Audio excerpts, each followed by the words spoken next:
Bonjour les enfants, j'espère que vous allez bien. On se retrouve aujourd'hui pour commencer une nouvelle séquence de géographie.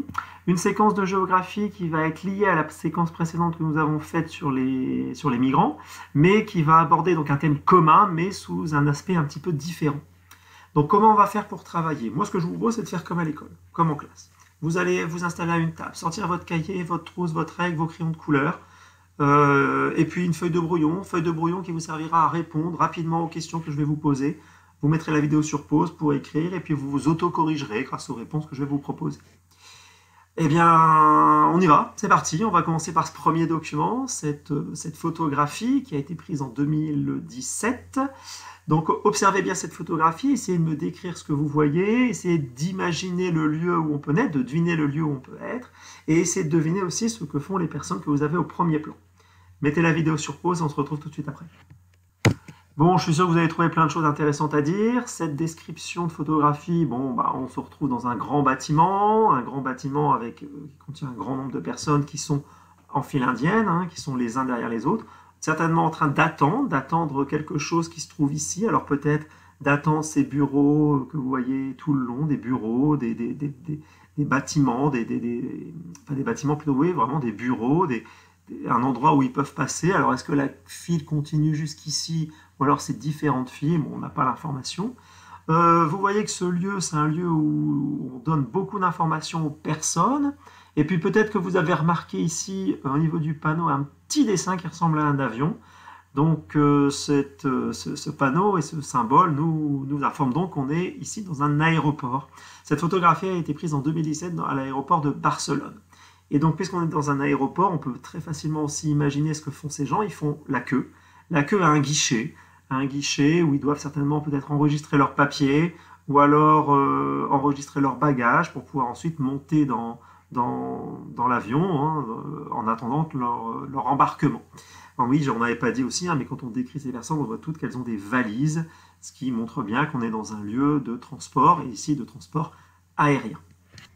Donc comme pour la leçon précédente, vous avez deviné qu'on va parler du thème commun qui est celui des mobilités humaines. On a ici des personnes qui vont se déplacer, qui vont quitter Barcelone pour aller ailleurs, alors pour aller dans une ville d'Espagne peut-être, ou alors dans un pays étranger, dans une ville étrangère. Donc le lien avec la leçon précédente, c'est que notre séquence va traiter des mobilités humaines, sauf que là, vous n'avez pas des personnes qui sont des migrants. En effet, elles sont dans un aéroport, donc ces personnes-là ont le droit de quitter Barcelone pour pouvoir se rendre ailleurs, puisqu'elles vont passer des contrôles de sécurité, des contrôles d'identité, et qu'elles vont embarquer dans un avion en ayant payé leur billet. Donc, puisque ce ne sont pas des migrants, essayez de deviner qui peuvent être ces personnes. Bon, je pense que vous avez deviné, ces personnes, c'est ce qu'on peut appeler des touristes, c'est-à-dire des personnes qui vont quitter un pays, quitter un territoire, pour aller dans un autre territoire pour une durée minimale de 24 heures et surtout c'est pour la raison qui est importante, pour des raisons de loisirs. Et donc dernière question que je vais vous poser, puisque vous avez ici des touristes, d'après vous, en termes de mobilités humaines, nous avons ici des touristes, d'après vous, quelle question va bien pouvoir se poser dans notre leçon de géographie? Mettez sur pause, essayez de trouver. Bon, je suis sûr que vous allez trouver plein de questions intéressantes. Moi, je vous en propose 3, et j'espère que vous les auriez au moins 2, vous en avez trouvé au moins 2 sur les 3. D'où partent-ils, ces touristes, de manière générale, bien entendu, pas cela précisément, mais de manière générale, d'où partent les touristes dans le monde? Où vont-ils? Quels sont les lieux dans lesquels les touristes vont pratiquer cette activité qu'on appelle le tourisme? Et enfin, là, une question plus géographique, on va essayer de se demander aussi quelles sont les conséquences du tourisme sur les territoires d'accueil, c'est-à-dire est-ce que le tourisme influence les territoires qui vont justement accueillir les touristes. Alors ce que je vous propose de faire maintenant, c'est de tout noter dans le cahier. Donc vous allez prendre 2 pages blanches dans votre cahier de géographie à la suite de la dernière leçon. Ces 2 pages blanches vont nous permettre de noter la leçon comme on fait d'habitude, en faisant un cadre au milieu. Donc moi je vais ouvrir un Google comme d'habitude, je vous propose de coller, alors bien entendu à la maison vous ne pouvez pas, donc à la place de coller vous allez pouvoir tracer un rectangle de 10 cm sur 5 cm, dans le sens de en format paysage si vous préférez, qui va remplacer le document que je vous donnerai et qu'on collera au milieu de votre cahier. Donc, voici le document, c'est la photographie que l'on vient d'étudier. Donc vous tracez un rectangle de 10 cm sur 5, ça rentrera. Et comme d'habitude, vous allez pouvoir noter le début de la leçon en dessous de votre cahier au stylo bleu et les trois questions au stylo rouge. Donc on y va. On vient de voir que sur cette photographie, on observe des personnes qui patientent avant d'embarquer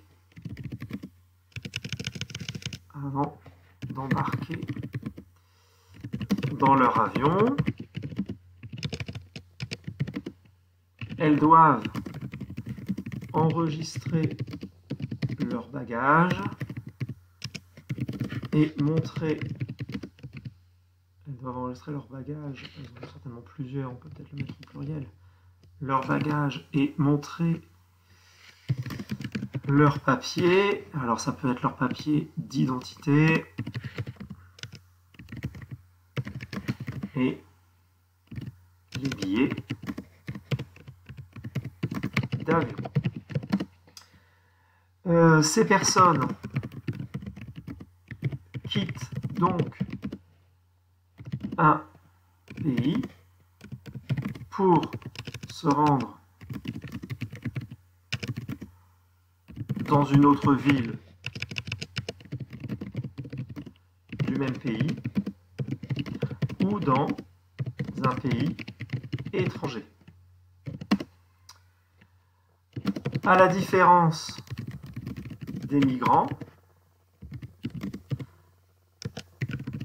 elles ont le droit de prendre l'avion car leur mobilité, leur déplacement, c'est une expression qu'on avait utilisée, terme de mobilité, est légal car ce sont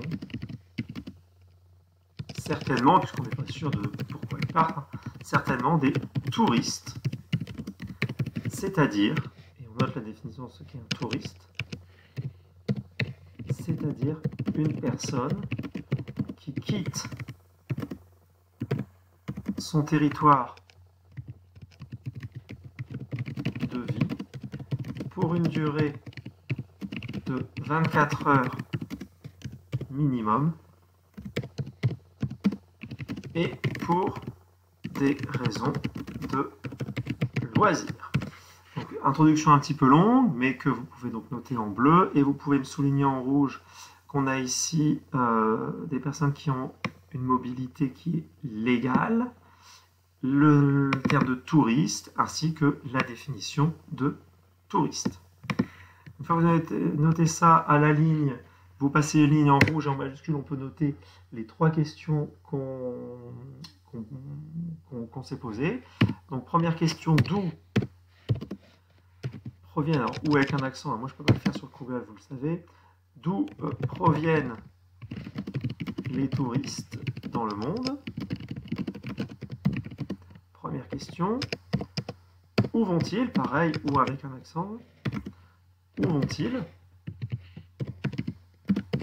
Et enfin, dernière question. Quelles conséquences le tourisme a-t-il sur les territoires d'accueil?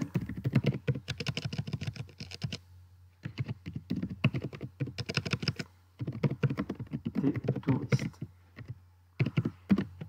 Voilà, vous notez bien ça en rouge, vous prenez le temps de noter tout ça, vous pouvez le colorier aussi comme on fait en classe en rouge, et on se retrouve juste après pour la suite.